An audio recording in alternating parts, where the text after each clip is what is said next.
I can't talk. I can't. Hello, YouTube family. This is my very first live video here on YouTube.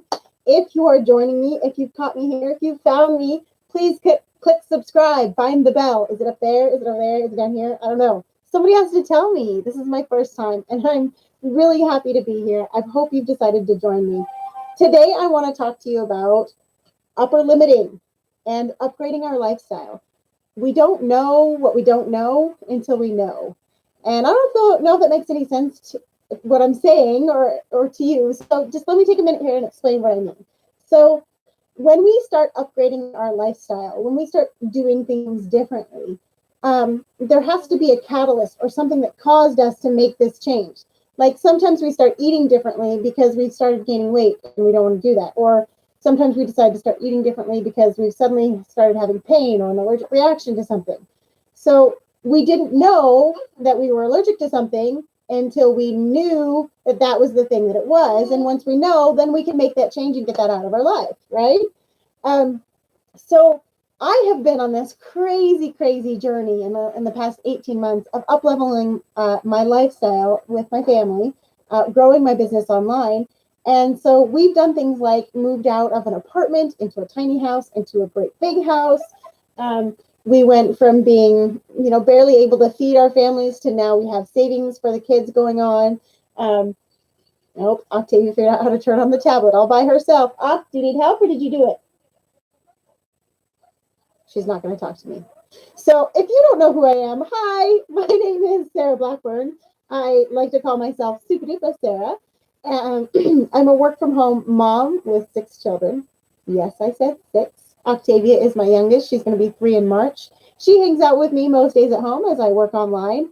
And then I have older kids, all the way up until going to be 20 next month. Hard to believe. I like to call myself a teen mom all grown up. So I had Emily when I was 16, and then I had Allison when I was 19. And I don't recommend that lifestyle, but I absolutely don't regret any of the choices that I made along the way, because now at 36 years old, I am very blessed to have very healthy children, happy children, children that are contributing to the world already, giving back. And so it feels really amazing. And this is kind of what I mean about you don't know what you don't know until you know. I remember being on a webinar with Mark Hoverson back in January of 2014. It's hard for me to talk about him still. And he was talking about up-leveling our lifestyle, and he was talking about something called dreamscaping. Now, this is totally credited back to him. This is where I heard this. This is not my own information, but I want to share something that I went through in January because of that. And this was January 2014. So this was 5 years ago that I had this big epiphany that when we dreamscape, when we let go of all of our limits, when we take away all of our restrictions, we can imagine anything for our lives. And if we can imagine it, then we can build it. So being a teen mom, my mom was on welfare and a single mom. And of course, then when I was a teen mom, I was on welfare or state assistance.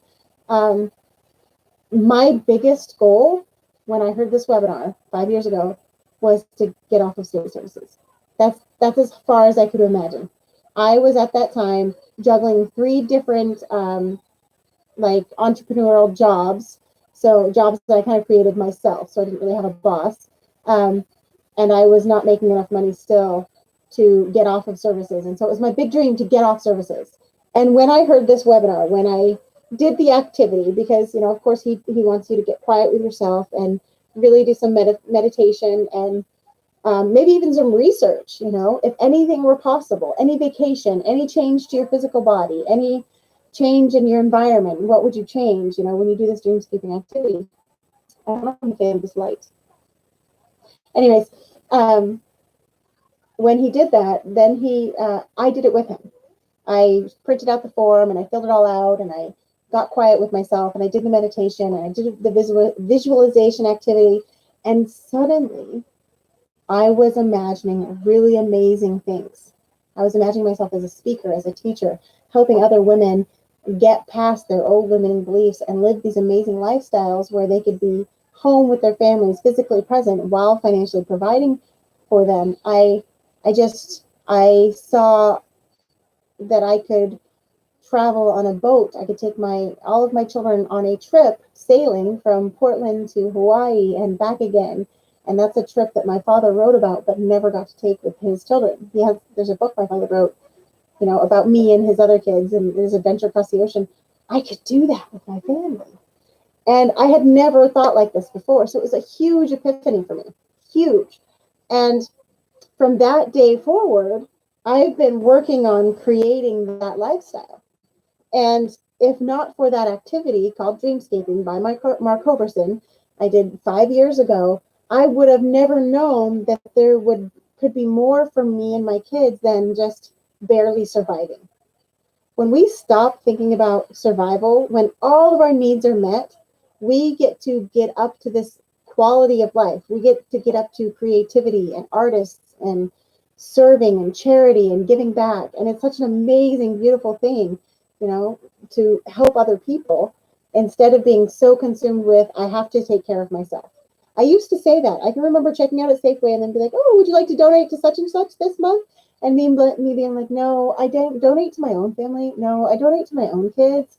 And I really used to feel very justified. I had to say that in order to feel good about not donating, because I actually felt bad about not donating. So I said, no, I donate to my own kids, which made me, who knows how that made me seem to them. But when I said that, it made me realize that my family still needed charity. We were still in a place of, we couldn't even float.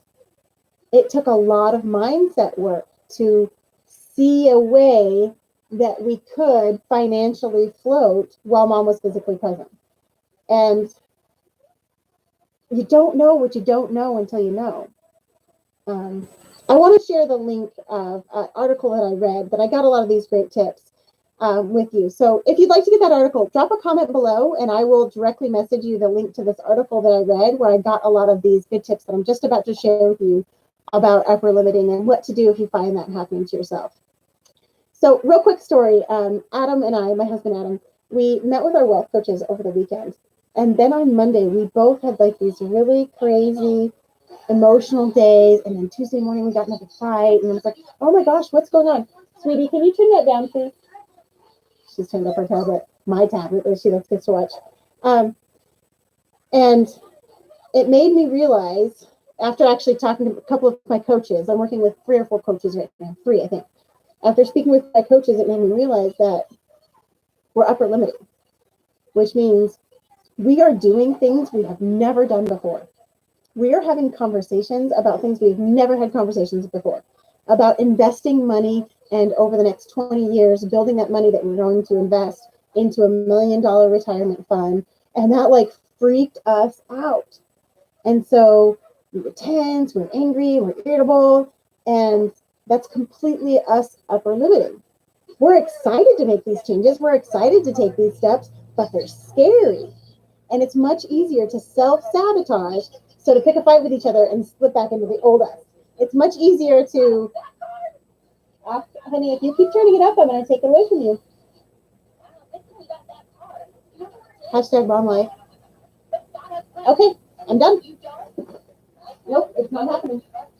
Sweetheart?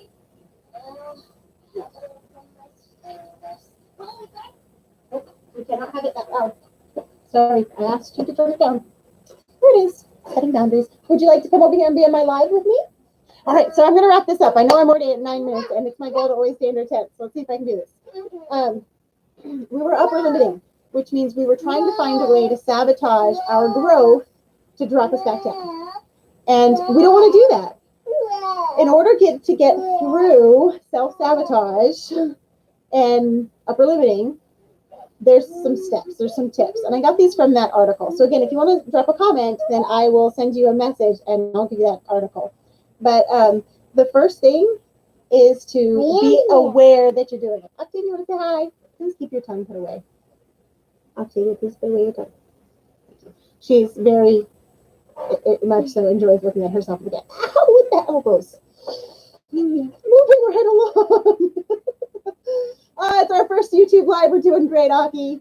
Woo! Okay, so the first thing you want to do is be aware that's what's happening. So I was able to, with the assistance of a coach, be aware that was what was happening to both me and Adam. And then the next thing to do is to have some empathy for yourself and realize, hey, it's okay. Everybody goes through this kind of stuff when they're doing personal growth. I'm sorry, she's showing her tongue. She's so tough and look on her face. So empathy, awareness, empathy, and then after that is self-care. Okay, love yourself, forgive yourself, take a bath, go enjoy yourself. For Adam, it's his RC car. I know you love taking baths. We're planning a snowboarding. I just spit on my camera. We're planning a snowboarding trip to go help us really relax and enjoy ourselves. Another great tip is to get clear on the facts, on the difference between the facts and the story. Okay, so when you're going through something, the story you tell yourself. Okay, honey, stop. Let me talk, please. The story you tell yourself. The story you tell yourself and the truth of actually what happened may be different. And if you gain this awareness that you're upper limiting, you may be able to look back and see, so where did I start telling myself a story and what actually happened? All right, I'll let go of you. Sorry, I thought you wanted to cuddle me and sit with me while I did my live. No, don't climb onto my desk. Go see if your show is still on. Will you go get a baby so we can show them one of your babies? Give her an assignment. All right, so again, I would love to send you this article that I read about upper limiting that really helped me come out of it. Or if you're looking for a coach who can help you with these types of things, hi, my name is Sarah Blackburn. I am a work-at-home mom of 6, financially providing for my brood of children while I am physically present for them and taking care of babies. Oh, she's back with the baby. So if this is something you're interested in, I would love to hear from you. Tell me where you're joining me from. Tell me what your struggle is. What was the last time you upper limited and what happened to you? What was the physical result? How did you know you were doing it? Because I've got another great story on upper limiting that I'll be sharing tomorrow. Bye.